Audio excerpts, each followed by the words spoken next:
girdiğinde 20 yaşına, muştu geldi kutlu düşüne, cümle zalimlerin başına.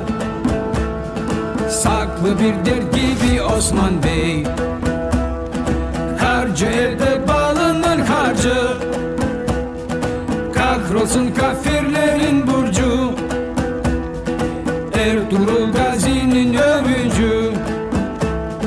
Farklı bir yiğittir Osman Bey. Hey, baş eğdirdi nice soylara.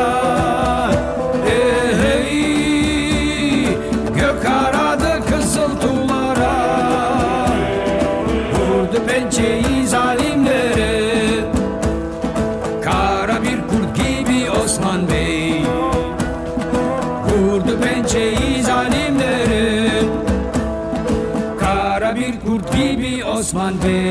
Hey, hey, hey.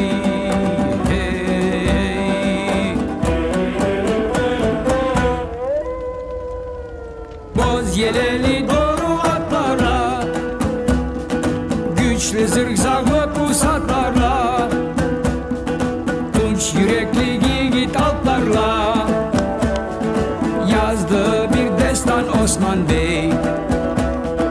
Mazlumlar inlerken kahrından, topraklar sarsıldı çağrından, çıktı bir devlet tabarından, göklü bir yurt gibi Osman Bey.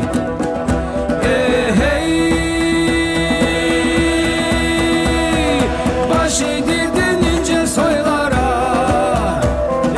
Hey, gök aradı kızıl tuğlara, vurdu pençeyi zalimlere, kara bir kurt gibi Osman Bey, vurdu pençeyi zalimlere, kara bir kurt gibi Osman Bey.